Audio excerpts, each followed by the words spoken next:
Marcus Reed had learned long ago how to move through the world without announcing himself. Wealth, he believed, was loud enough on its own without needing his voice. That morning, he arrived at the private airport just outside Dallas the same way he always did, alone, calm, dressed simply in dark jeans, a charcoal jacket, and clean sneakers. No jewelry, no entourage, nothing that hinted at the fact that he owned the jet waiting on the far end of the tarmac. The air smelled of fuel and fresh concrete as engines hummed in the distance. Marcus walked toward the restricted boarding area, phone in his hand, reviewing a quiet email from his legal team. He barely looked up until a sharp voice stopped him. "Excuse me, where do you think you're going?" He raised his eyes to see a woman standing squarely in his path.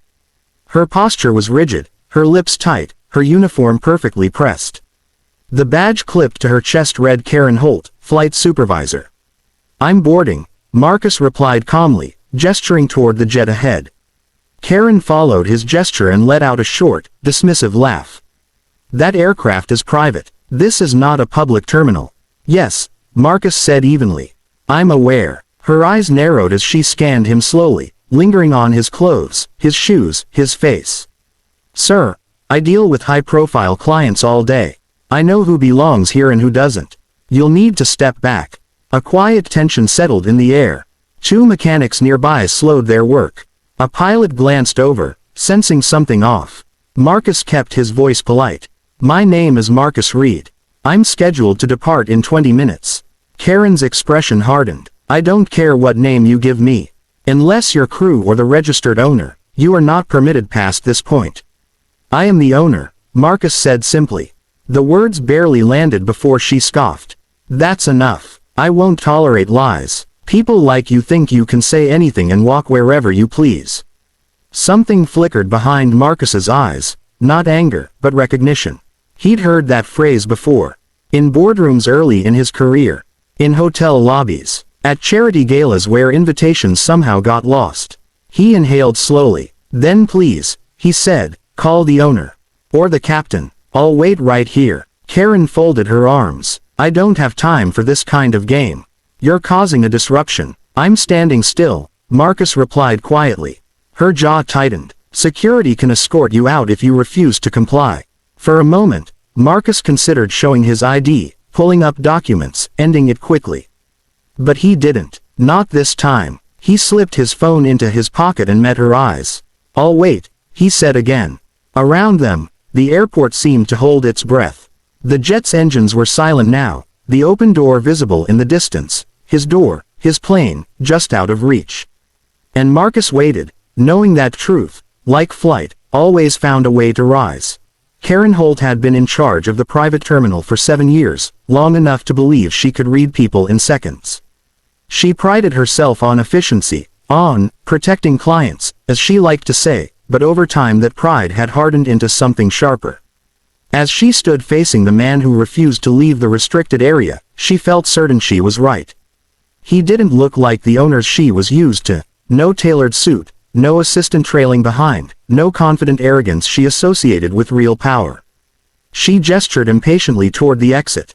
"Sir, I've asked you twice now. You need to step away from the gate." Marcus didn't move. He stood with his hands relaxed at his sides, his expression unreadable. "And I've told you," he said, "I'm not in the wrong place." Karen turned slightly, raising her voice just enough to attract attention. "This gentleman is attempting to access a private jet without authorization." The words carried across the tarmac. A few staff members looked over, curiosity and discomfort mixing on their faces. Marcus felt the familiar weight of being watched, judged in silence. He remembered his first warehouse job decades earlier, supervisors assuming he was lost, or worse.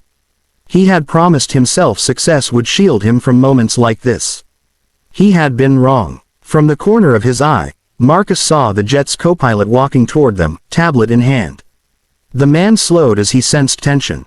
Karen stepped forward, intercepting him. "Captain, everything is under control," she said quickly. "We've got a trespasser." The co-pilot frowned. "A trespasser?" Marcus spoke before Karen could continue. "Good morning. I'm Marcus Reed." The co-pilot's eyes widened just slightly. "Sir." Karen cut him off. "Don't encourage him. He's already been warned. The co-pilot hesitated, then said carefully, Ms. Holt, the owner of this aircraft is named Marcus Reed. The silence that followed felt heavy, almost physical. Karen's smile froze, then faltered. That's a coincidence. At that moment, the captain himself approached, his pace quick and purposeful. He stopped short when he saw Marcus and immediately extended his hand. Mr. Reed, my apologies for the delay. We were told there was a security issue. Marcus shook his hand calmly. There seems to be some confusion. Karen's face drained of color. Captain, I was just. This is Mr. Reed, the captain said firmly. The owner of the jet and the majority stakeholder of the company that operates this terminal. Karen opened her mouth, then closed it again. Her confidence collapsed in on itself. I didn't know, she whispered. Marcus looked at her, his voice steady. You didn't ask. A small crowd had gathered now. The airport director arrived moments later, summoned by a tense radio call. After hearing a brief summary, he turned to Karen, his expression grim. We'll discuss this inside, he said. Karen's shoulders slumped as she realized this was no longer something she could talk her way out of. As they walked away, Marcus remained by the gate, watching the jet that had never stopped being his.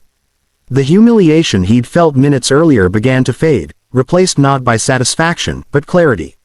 This moment wasn't about revenge. It was about truth being undeniable when finally spoken aloud. Behind him, the engines began their pre-flight whine, and Marcus knew the ground beneath Karen's certainty had already given way. Inside the terminal office, the air felt heavier than it had on the tarmac. Karen sat stiffly in a chair across from the airport director and a representative from Human Resources, her hands clenched so tightly her knuckles had gone white. The confident authority she carried minutes earlier had vanished, replaced by a brittle defensiveness she couldn't quite hide. She replayed the encounter in her mind, searching for a version of events that didn't end like this, but every path led back to the same moment, when she decided she already knew who Marcus Reed was without asking. Outside, Marcus waited quietly near the glass wall overlooking the runway. The captain had offered him a seat in the lounge, but Marcus declined. He preferred to stand, to feel grounded. He watched technicians move with practiced efficiency around the jet, their movements calm and precise, and thought about how systems worked best when people trusted process over prejudice. The airport director finally emerged from the office, his face tight with resolve. He approached Marcus, stopping a respectful distance away. Mr. Reed, he said, I want to personally apologize for what happened.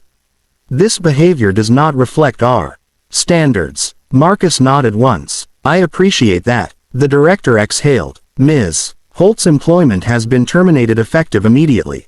There were prior warnings. Today confirmed our concerns. Marcus felt no rush of triumph.